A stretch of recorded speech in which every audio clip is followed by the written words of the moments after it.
What if we as a nation came to realize that the quest for empire eventually destroys all great nations? Hey, welcome back everyone. I am Matt Larson, and before you get to the actual video of Rand Paul speaking today at the CPAC convention, I thought I would give you a little bit of a idea of what I thought overall of Rand Paul's speech. Rand Paul did a very good job. He started off with humor, talking about, he kind of referenced his 13-hour filibuster, talking about how he was given a measly 10 minutes to speak today, but luckily he brought 13 hours worth of material to talk about. That part kind of made me laugh a little bit. It's good to see Rand using humor and connecting with the mainstream people too. I believe Rand Paul is really trying to do something that his father didn't do.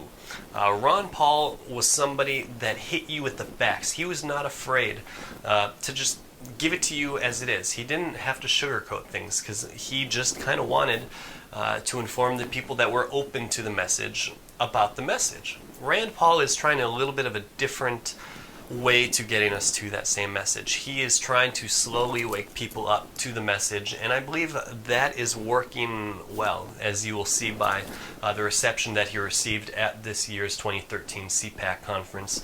Rand Paul did amazingly well, and I have a feeling Rand Paul will be voted the winner after this convention is all said and done. So, for you people out there that have watched the Rand Paul speech and the rest of the CPAC, who do you think has done the best so far? Leave your answer in a text or video response down below. But for now, if you guys are new to my videos, I ask that you guys please thumbs up this video, share it with friends and family, hit that subscribe button so you can stay up to date on all the current political news. As always, I'm Matt Larson. Go Ron Paul. Peace. Now, I was told I got 10 measly minutes. But just in case, I bought 13 hours worth of information.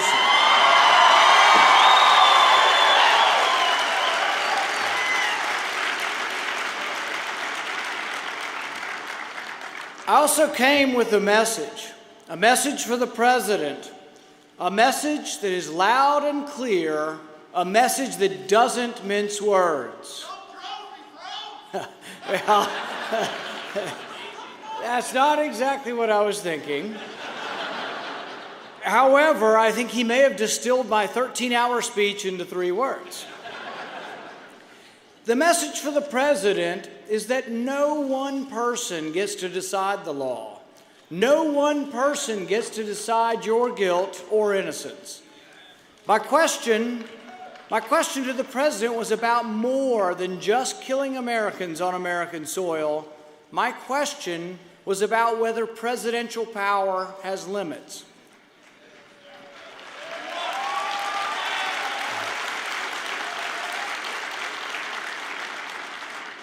Lincoln put it well when he wrote, "Nearly all men can stand adversity, but if you want to test a man, give him power." President Obama, who seemed, once upon a time, to respect civil liberties, has become the president who signed a law allowing for indefinite detention of an American citizen. Indeed, a law that allows an American citizen to be sent to Guantanamo Bay without a trial.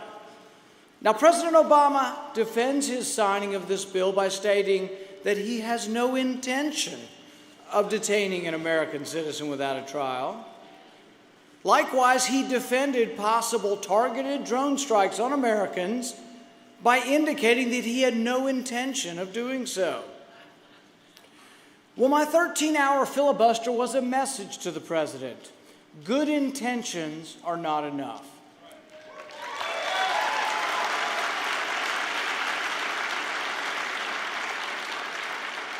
The presidential oath of office states, "I will protect, preserve, and defend the Constitution." It doesn't say, well, I intend to when it's convenient. Mr. President, good intentions are not enough. We want to know, will you or won't you defend the Constitution? Eisenhower wrote, "How far can you go without destroying from within what you are trying to defend from without?" If we destroy our enemy but lose what defines our freedom in the process, have we really won? If we allow one man to charge Americans as enemy combatants and indefinitely detain or drone them, then what exactly is it that our brave young men and women are fighting for?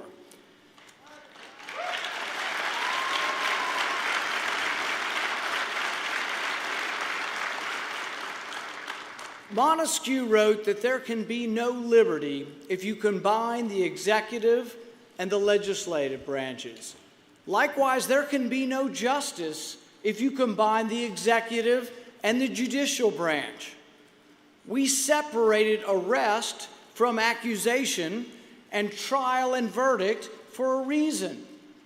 When Lewis Carroll's White Queen shouts, "Sentence first, verdict afterwards," the reader's response is supposed to be, "But that would be absurd."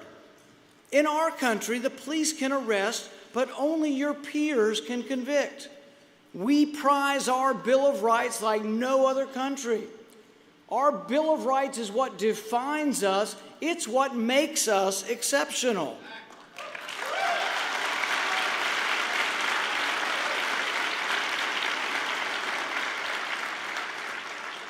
To those who would dismiss this debate as frivolous, I say, tell that to the heroic young men and women who sacrificed their limbs and lives. Tell that to the 6,000 parents of kids who died as American soldiers in Iraq and Afghanistan. Tell them the Bill of Rights is no big deal.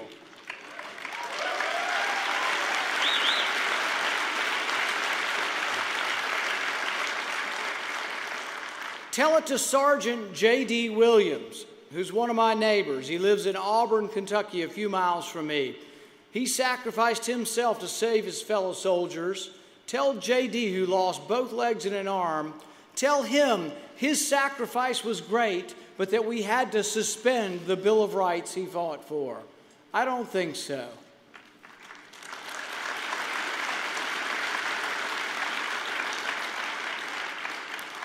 The filibuster was about drones, but also about much more. Do we have a Bill of Rights?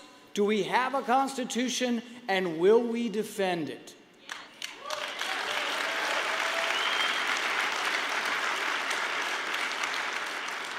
In his farewell speech in 1989, Reagan said, "As government expands, liberty contracts." He was right. Government cannot give us our liberty. Our rights come from our Creator. But as government grows, liberty becomes marginalized. The collective takes precedent over the individual. Freedom shrinks. And our government today is larger than it has ever been in our history. Everything that America has been, everything we ever wished to be, is now threatened by the notion that you can have something for nothing, that you can have your cake and eat it too, that you can spend $1 trillion every year that you don't have. The president seems to think that we can keep adding to a $16 trillion debt. The president seems to think that the country can continue to borrow $50,000 a second. The president just believes we just need to squeeze more money out of those who are working. He's got it exactly backwards.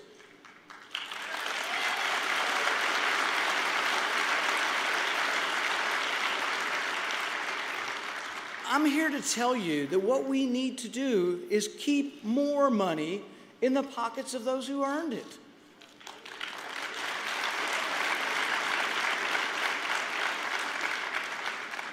Look at how ridiculous Washington politicians have behaved over this sequester. The president did a big, "Oh, woe is me," over $1 trillion sequester that he endorsed and he signed into law. Some Republicans joined him. But the sequester didn't even cut any spending. It just slows the rate of growth of government. Even with the sequester, the federal government will grow over $7 trillion over the next decade. Only in Washington can a $7 trillion increase in spending be called a cut.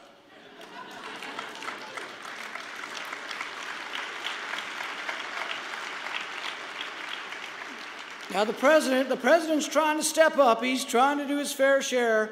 After the sequester was announced, he said he's going to stop the White House tours for school children. They had to do this because these cuts were imposed by the sequester. But meanwhile, within a few days, the president finds an extra $250 million to send to Egypt. You know, the country where mobs attacked our embassy, burned our flag, and chanted death to America. He found an extra $250 million to reward them. You know, the country whose president recently stood by his spiritual leader who called for death to Israel and all who support her. I say not one penny more to countries that are burning our flag.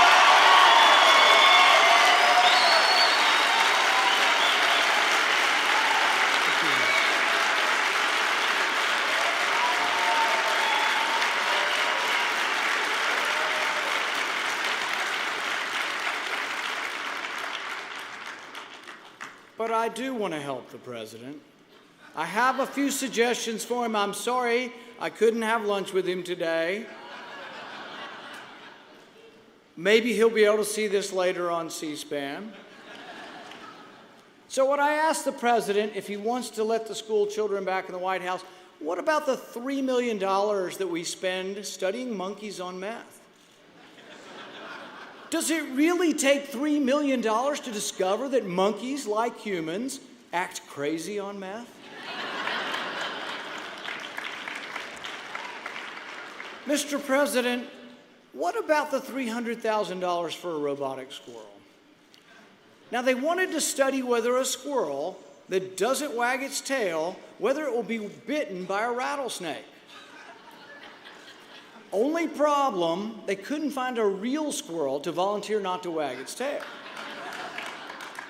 But I can tell you the bottom line for the $300,000 question, a rattlesnake will bite the you-know-what out of a squirrel not wagging its tail. Mr. President, maybe we could have cut the robotic squirrel before we went to White House tours. Now, for any of you college students looking for jobs, Uncle Sam's got a job for you. The pay's $5,000, all expenses paid. The study is in Hawaii. But the requirements are onerous. Only a few could qualify. You have to like food. The study is to develop a menu for when we colonize Mars. I'm not making this up. Guess what a bunch of college students came up with for the menu? Pizza.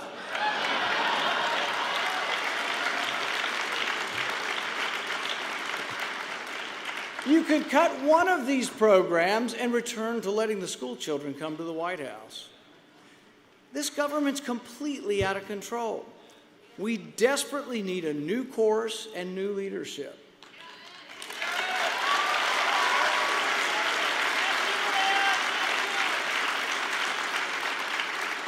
The path forward for the Republican Party is rooted in the respect for the Constitution and respect for the individual.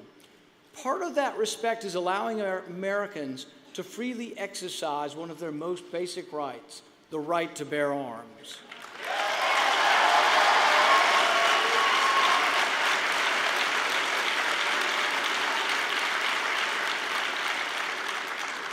But you can't protect the Second Amendment if you don't protect the Fourth Amendment.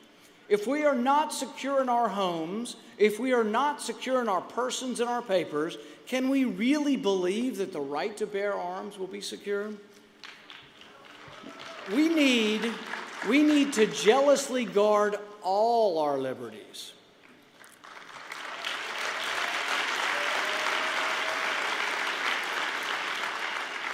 The Facebook generation can detect falseness and hypocrisy a mile away.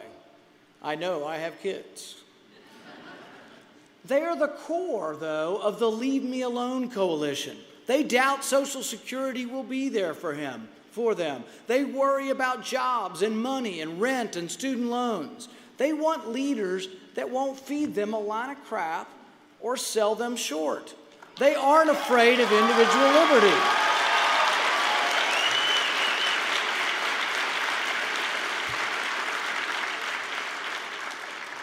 Ask the Facebook generation whether we should put a kid in jail for the nonviolent crime of drug use, and you'll hear a resounding no.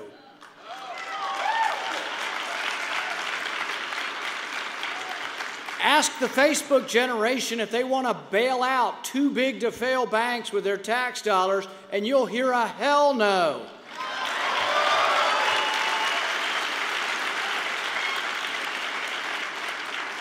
There is nothing conservative about bailing out Wall Street.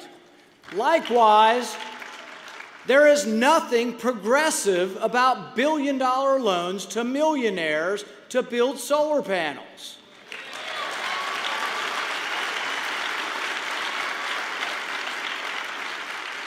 The Republican Party has to change by going forward to the classical and timeless ideas enshrined in our Constitution. When we understand that power corrupts and absolute power corrupts absolutely, then we'll become the dominant national party again. It's time for us to revive Reagan's law. For liberty to expand, government must shrink.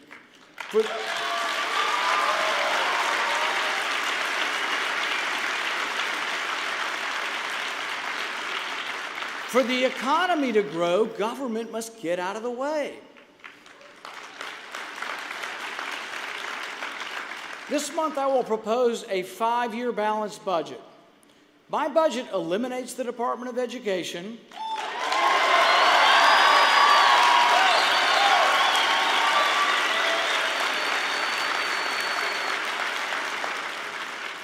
and devolves power and money back to the states where they belong. My 5-year budget will create millions of jobs by cutting the corporate income tax in half,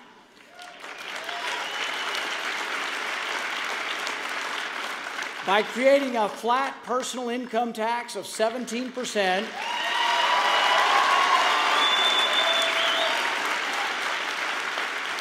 and cutting the regulations that are strangling American business.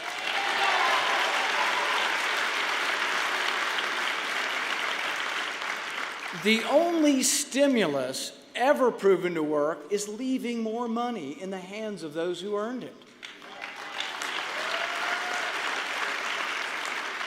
The Constitution must be our guide. For conservatives to win nationally, we must stand for something.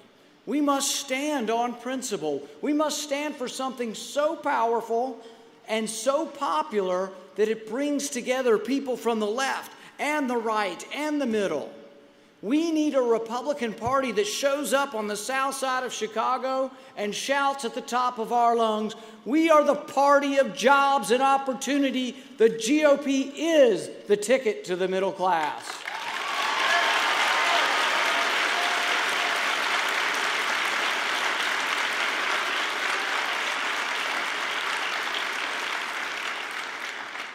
The GOP of old has grown stale and moss-covered. I don't think we need to name any names, do we? Our party is encumbered by an inconsistent approach to freedom. The new GOP will need to embrace liberty in both the economic and the personal sphere.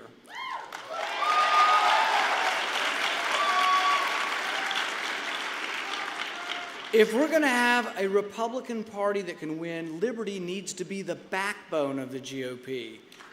We must have a message that is broad. Our vision must be broad, and that vision must be based on freedom. There are millions of Americans, young and old, native and immigrant, black, white, and brown, who simply seek to live free, to practice their religion, free to choose where their kids go to school, free to choose their own health care, free to keep the fruits of their labor, free to live without government constantly being on their back. I will stand for them. I will stand for you.